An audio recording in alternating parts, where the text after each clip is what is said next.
tatayo ka dito Mhm. sa aming lungsod. Tatayo ka sa aming distrito.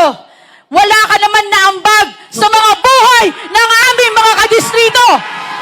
Wala ka palang naiambag, BP Sara nauna reverse tuloy. Oh, correct ko, no?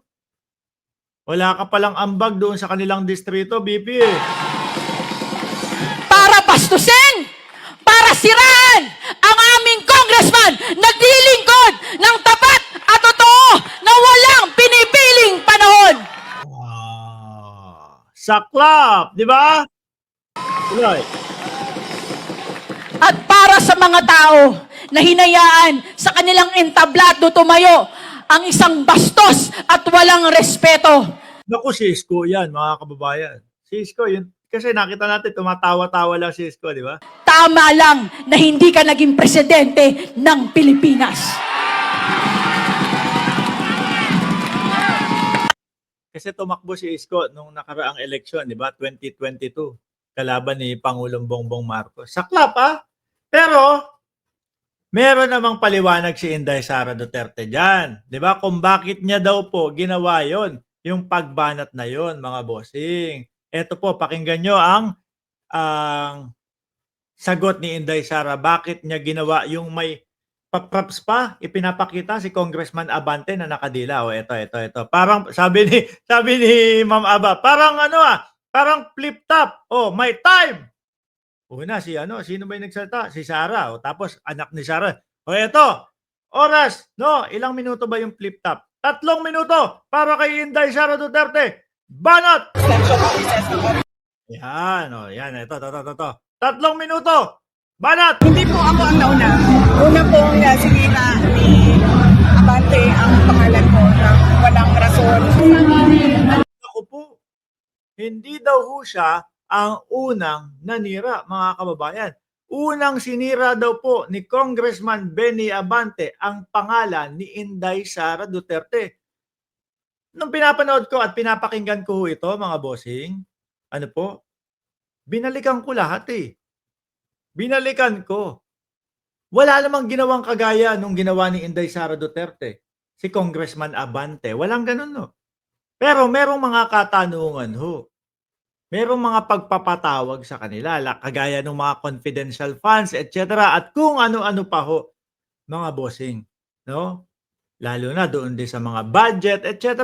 Yun, no? Tanong ng congressman na si Benny Abante na nanggaling din ho sa tanong ng taong bayan yun.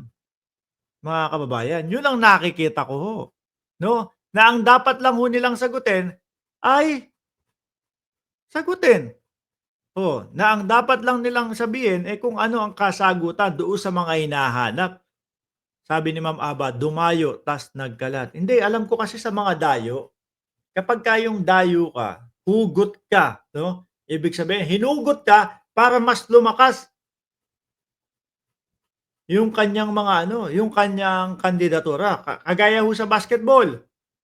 Ayan, di ba? Huhugutin namin to kasi malakas to maglaro. Isasalang namin sa aming team kasi malakas maglaro.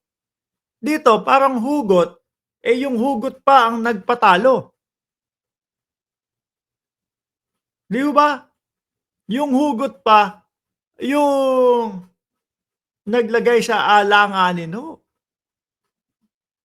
Sabi ni Mr. X, Sara, asaan ang confidential funds? O, yan ang tanong ng mamamayan. Tuloy ko.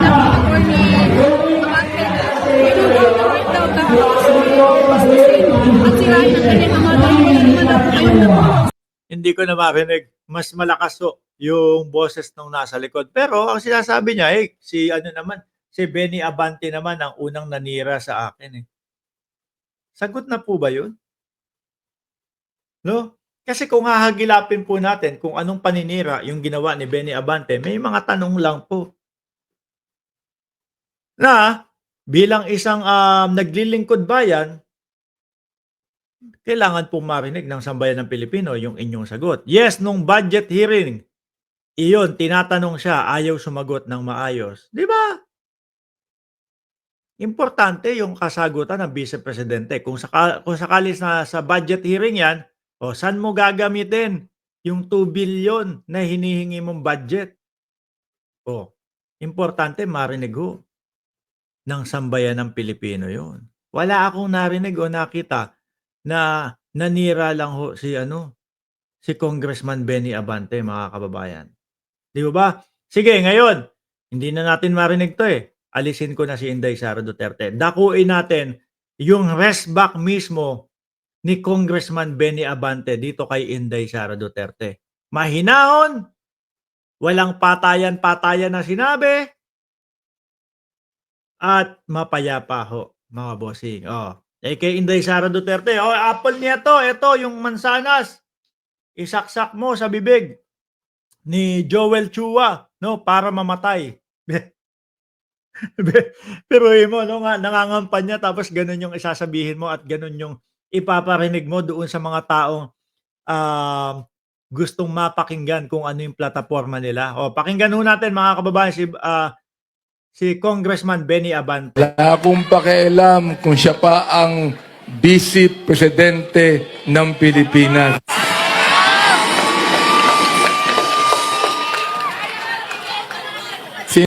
Actually, yung sinasabi po ni Congressman Benny Abante, wala akong pakialam miski Vice Presidente pa siya ng Pilipinas. Doon nga ho sa Kongreso, ang kaharap niya, yung tatay pa na ngayon ho nasa ICC. No?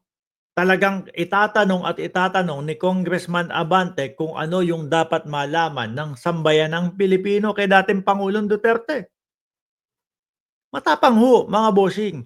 Yung mga DDS naman, o yung mga vloggers naman ho nila, nako, ang ginagawa ho, mga kababayan, iiba ng landas, lalayo po. Pupunta doon sa Facebook ni Congressman Abante, hahagilapin, titignan yung mga pinopost, kagaya na lang po ng mga mamahaling mga sasakyan, yung mga relo daw po, no? Tapos, re-rectine nilang sasabihin na magnanakaw yang si Abante. Grabe ho. Kahit wala ho silang mga patunay na kung saan galing yung mga gamit na mamahalin po ni Congressman Abante, mga kababayan, sasabihin nila magnanakaw tong tao na to. Ganun ho yung mga DDS. Sila ho nag-uutuan, mga kababayan. Di po ba? Game. Sino ba naman ako? Isang congressman lamang ng Manila. Pinag-aksayahan ng panahon ng Vice Presidente. Kasi mainit ang ulo Di ba? Kagaya ni Joel Chua, mainit din ang ulo, mga kababayan. Mainit ang ulo ng Vice Presidente. Ito po yung mga nangunguna sa Kongreso, no? Kaya po nabubuko yung mga confidential funds. Kaya po nalalaman ng sambayan ng Pilipino na 2 bilyon yung hinihinging pondo ng Office of the Vice President. Di ba? Nabubuko po dahil dito sa mga congressman na to, yung sila Mary Grace Piatos at yung mga resibo na wala pong mga pagkakakilanlan doon sa PSA. Birth certificate, wala. Marriage certificate o Senomar, wala. Death certificate, wala din ho, mga kababayan. Sabi naman, okay lang yung mga ganung aliases. Kaya lang, kailangan mong patunayan o kailangan mong may hiwalay na envelope para ipaliwanag kung sino sila Mary Grace Piatos.